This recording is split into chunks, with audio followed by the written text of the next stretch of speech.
Good morning, everyone. Welcome to Unity, and welcome everyone that's joining us on live stream to Unity. We're just gonna take this hour and leave the world outside these doors, and I think we're really happy to do so. Just connect with our heart and feel the presence of Spirit in our lives, and start by chanting and singing this affirmation into our own being and out to the world, just for clarity and an experience of peace and a feeling of love and an understanding that all is in divine order, regardless of how it looks on the outside. And just staying open with our heart open and knowing that that's the only place that we really ever have to be. So we ask you to join us in chanting. Norma and I will be leading, and Larry will be the repeat or the response, and you can sing along with Larry.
Good morning, everyone.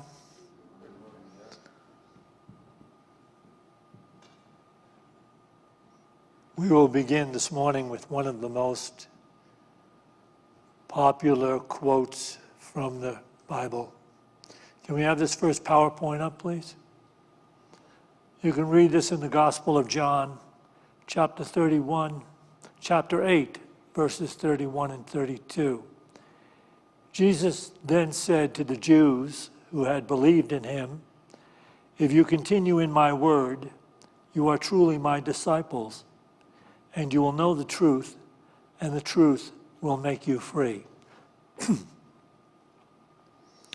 Free of what? What will the truth make us free of? Useless, unnecessary suffering caused by lingering thoughts of fear and guilt. Useless, unnecessary suffering caused by lingering thoughts of fear and guilt, as opposed to real suffering, like the death of a loved one in the family, or losing your job when you're scrapped financially, or your house burns down, or you have a toothache that's unbelievably terrible. That's real suffering. Useless, unnecessary suffering is suffering that is self-imposed by the mind. And it's self-imposed by the mind because the mind is delusional. It has grown up in a delusional definition of life. So this useless suffering underneath it all is caused by not knowing or ignoring the unchanging universal truth of life, which is understood this way in A Course in Miracles.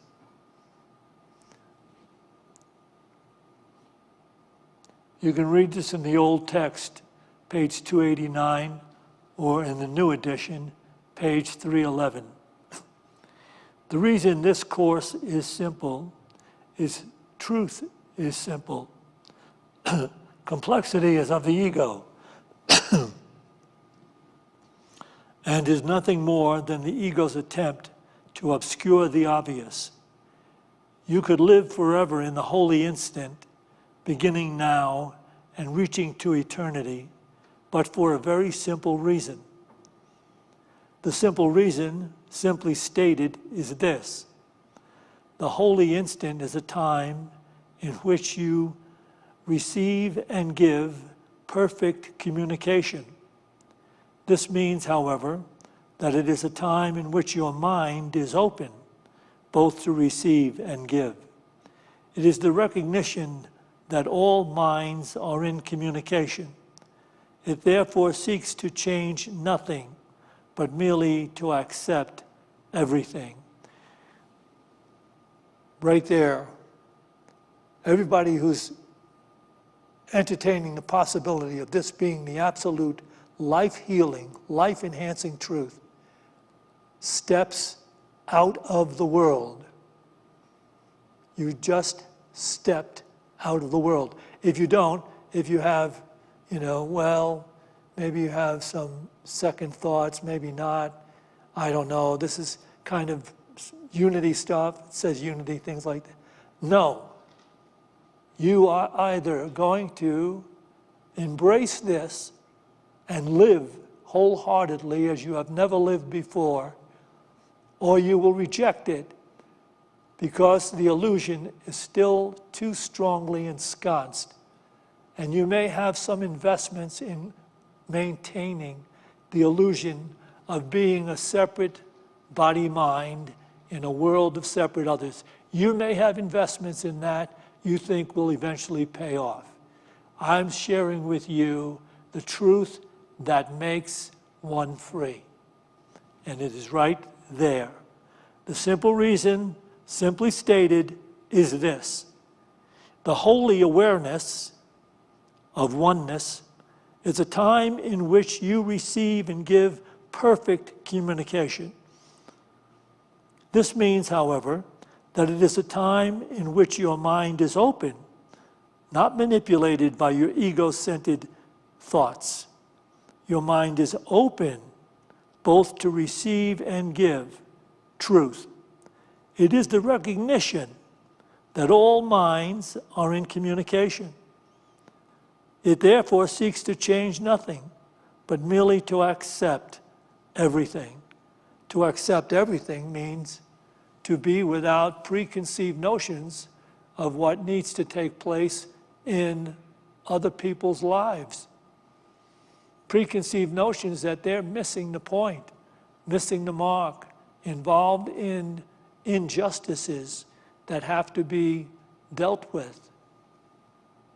But what does this mean? But everything is right here in the now awareness.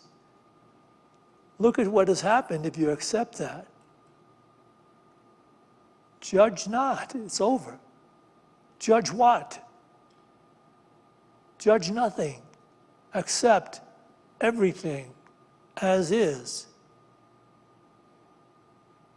You would be living in the present moment of the divine one awareness, the awareness the masters share that takes them out of being tossed to and fro by every changing tide of seeming separate circumstance.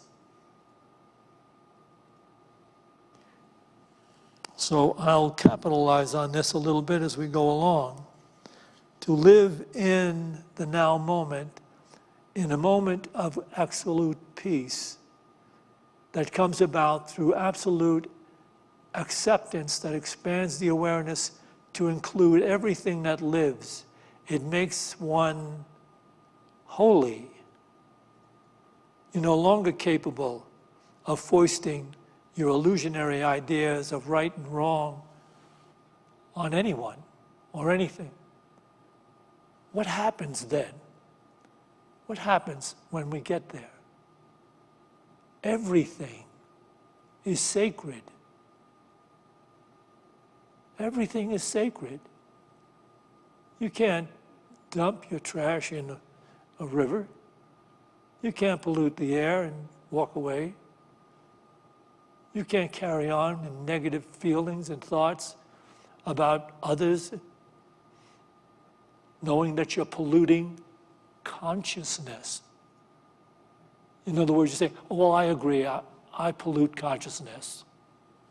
I'll live that way. I know that my negative feelings about others, my condemnation, I'm polluting consciousness. So what does that mean?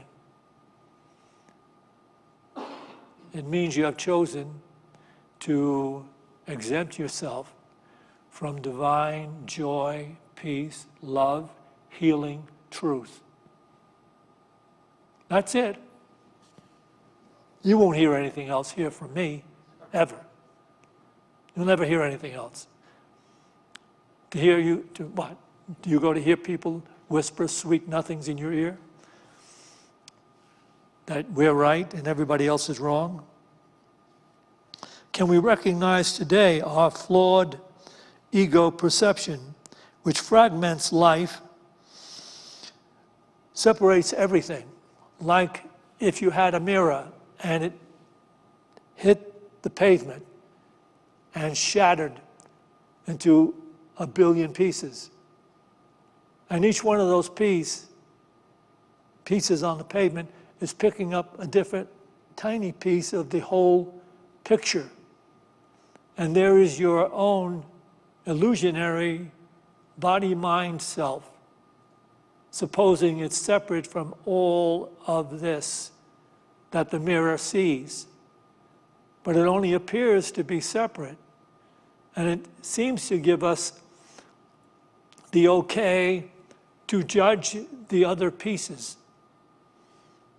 Because we think that I can judge those other pieces, for what they're seeing doesn't seem to be right to me.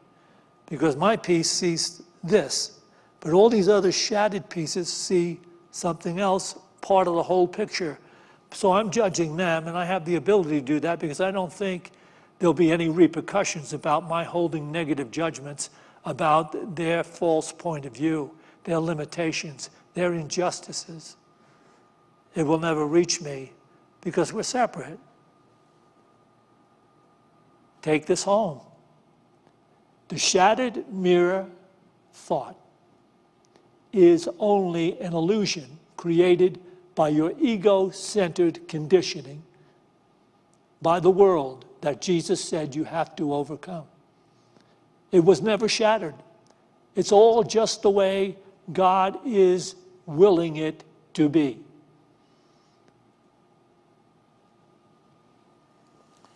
And so we move along, recognizing that, and we see how pointed the Master's words are. And know this.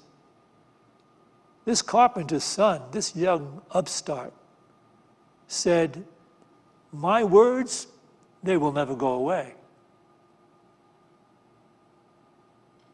Heaven and earth could go away first, but not my words. They can't go away. And he said things like this. Can we have this next PowerPoint, please? Beware of the leaven, which is the teaching of the Pharisee within you, which is a hypocrite. Nothing is covered up that will not be revealed, or secret that will not be revealed. Therefore, whatever you say in the dark shall be heard in the light, and what you have whispered in private to yourself shall be proclaimed upon the housetops. What? No, it's only seeming that the mirror is shattered and that these other pieces have no response or relationship to you. But the mirror is whole. The picture is whole. It's just the way it has always been. And all those that seem to be separate are one in the same mind. So whatever secret thoughts, negative ideas, limitations you hold about anything within the mirror returns to you. And that's your karma. It didn't come from past lives. It came from present ignorance of the truth.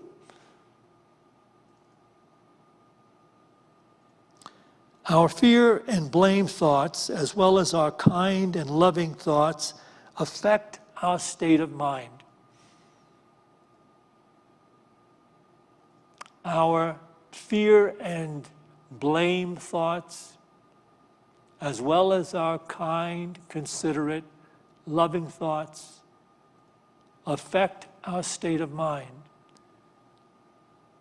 And some people don't recognize this because they live so totally in the separation that they have become used to being anxious, upset, not knowing why. On occasion, I've gotten a call from people that say, I don't know, I just feel out of sorts. I don't know what it is. This is amazing because, you know, in my early days as a minister, I would counsel. I did general counseling. And I would be counseling, and this is way back when. I only do emergency counseling now. Back then, I would do ongoing counseling. But it became very clear to me that people would be telling me what's happening to them, and I would be realizing just what thoughts that they were harboring, causing this to be so.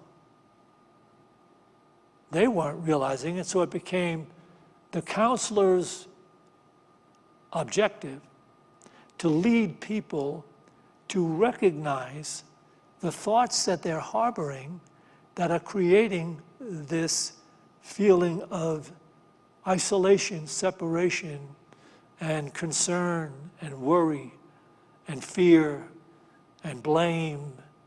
And so you have to say, hey, okay, let's talk about this. Let's talk about this. And while getting them to talk about it, because they not want to just look at it, they not want to be introspective about what they think most of the time. So a counselor is leading you through that so that you can finally get to that place where you say, well, you know, I have been holding this idea about my job. I had a young fellow not too long ago talking to me.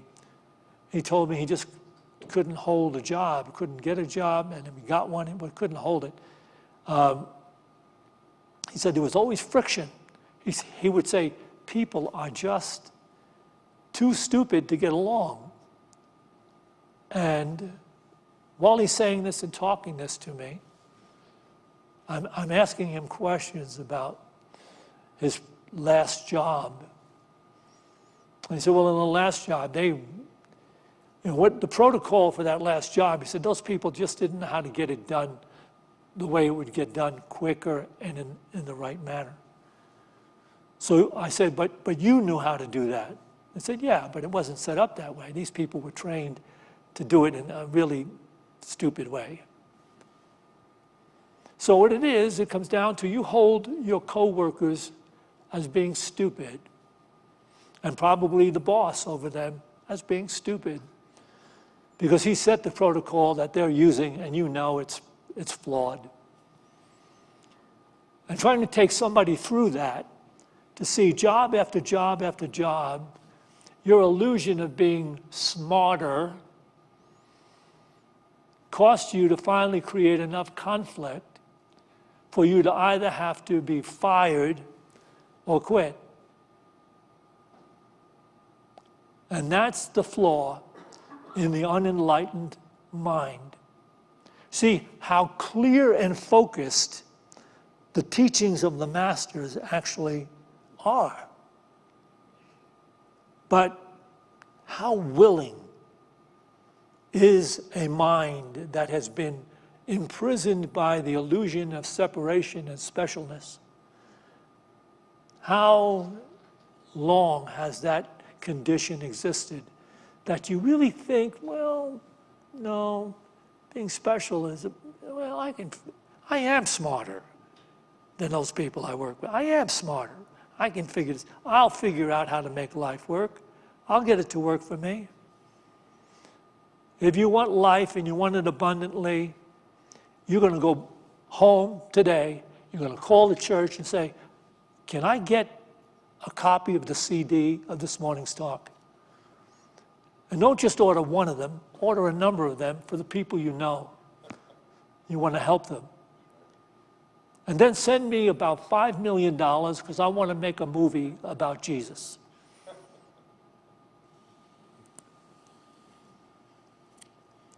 And here's the text that relates it clearly from A Course in Miracles.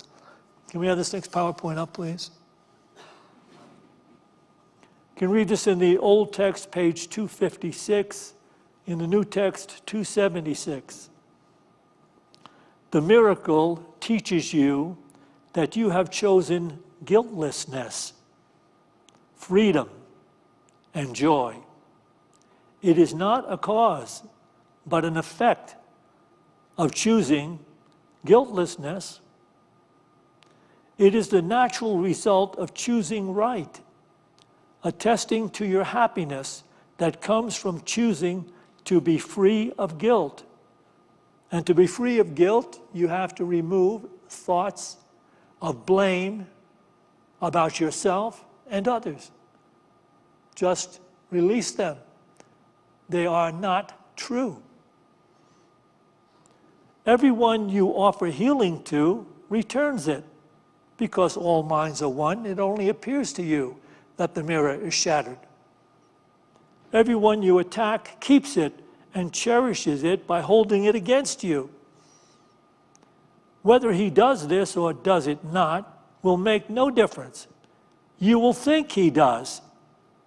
It is impossible to offer what you do not want without this penalty, because everyone, everywhere, in every moment is reaping what he or she is presently sowing. That's it. There's no separation, no distance. Thoughts held in mind are producing after their kind in your manifestation.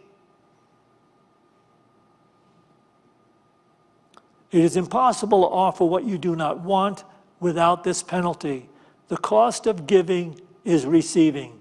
Either is a penalty from which you suffer, or the happy purchase of a treasure to hold dear. Can we have this back again, please? The miracle, the awakening, teaches you that you have chosen guiltlessness, freedom, and joy. It is not a cause, but an effect. It is the natural result of choosing right, attesting to your happiness that comes from choosing to be free of guilt for yourself or anyone else, because we simply don't have the capacity to judge. It's not in our bailiwick. We don't have it. No matter how much education we may have amassed, we have not got the ability to see the whole picture for anyone else, including ourselves. Wow. So it really comes down to the fact that we have been too smart for our own good.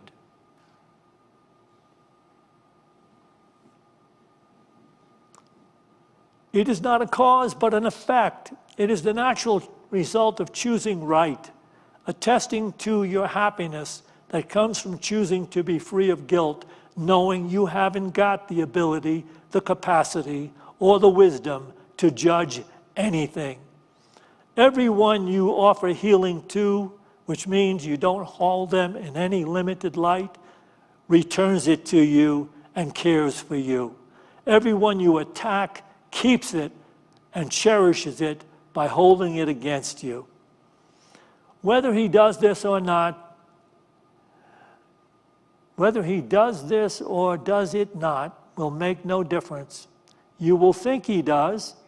It is impossible to offer what you do not want without this penalty. The cost of giving is receiving.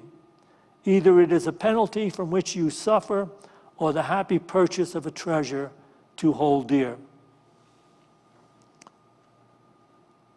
So this has become very focused. And as I said, you can either embrace it or you can reject it. That's your own choice. If you reject it, you're choosing to live without peace in a world of illusions. Then we'll have this final video from Alan Watts. So then let's consider first of all, what is a mind in the grip of vicious circles? Well, one of the most obvious instances that we all know is the phenomenon of worry. The doctor tells you that you have to have an operation. And that has been set up so that automatically everybody worries about it. But since worrying takes away your appetite and your sleep, it's not good for you. So the doctor tells you not to worry because he wants you on the operating table in a state of good health, well rested, etc. But you can't stop worrying, and therefore you get additionally worried that you are worrying, and therefore will not be in the right shape to be on the operating table. And then, furthermore, because that is quite absurd and you are mad at yourself because you do it, you are worried because you worry because you worry. That is a vicious circle. So now, can you allow your mind to be quiet? Isn't it difficult? Because the mind seems to be like a monkey, jumping up and down and jabbering all the time. Once you've learned to think, you can't stop. And an enormous number of people devote their lives to keeping their minds busy and feel extremely uncomfortable with silence. When you're alone, nobody's saying anything, there's nothing to do. There's this worry, this lack of distraction. I'm left alone with myself, and I want to get away from myself. I'm always wanting to get away from myself. That's why I go to the movies, that's why I read mystery stories, that's why I go after girls or anything that you do, or get drunk or whatever. I don't want to be with myself. Okay, I feel we can clear. cut the video there. Well,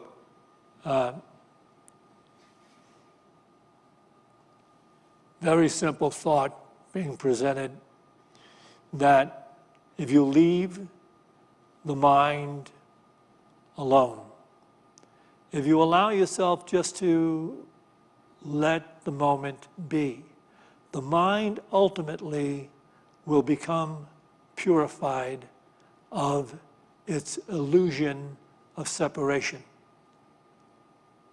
And that is the bottom line healing of all healing.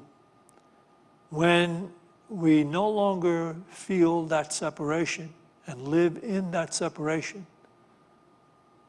negative thinking, lack of understanding, fear, blame, dissolve. You can say we become holy, but only because the mind of God has risen and healed the illusionary, ego-centered definition of life. That can only be healed when you stop pursuing the ego's ideas of what will make you free, happy, prosperous, and whole. They are illusions. If you want to get free, you want to find that peace that surpasses the understanding of the world, stop. Be still. Allow. Just be okay with the moment as it is and as it is not. Do you understand that part of it? As it is and as it is not. It may not have the things in it that you wanted. It just is the moment. And you're allowing it to be what it is. And so you're living in the now with the masters of life. So we're going to do that together.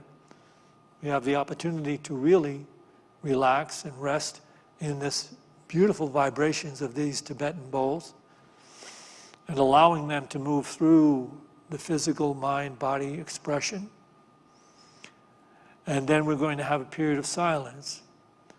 And in the silence, if you don't have a particular meditation technique, you may want to use this mantra, just very gently holding your awareness in this idea. All is one, all is well, even when it doesn't appear to be so. All is one, all is well, even when it doesn't appear to be so.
as we go forth from this meditation.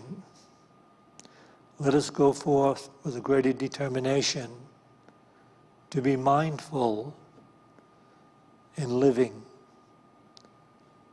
to be awake in life.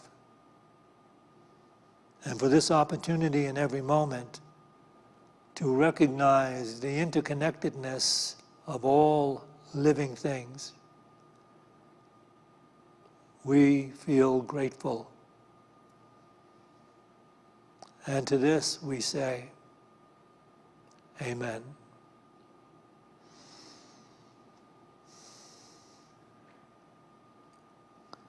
We will take an offering for unity now in our new regulated way. Just bring to mind the gift you'd like to make to keep Unity of Boulder going, sharing its ministry, doing the counseling, doing the classes, doing the online work and the services that we do. Then bring an offering to mind that you'd like to make to the Unity of Boulder. And for people online, you can use one of these particular techniques to make your gift. So as we bring the offering to mind and heart, let's bless it with this offering statement. Divine love, through me, blesses and multiplies all that I have, all that I give, and all that I receive, because I give. We'll do that again. You can listen to it, or you can say it with me. Divine love, through me, blesses and multiplies all that I have, all that I give, and all that I receive, because I give.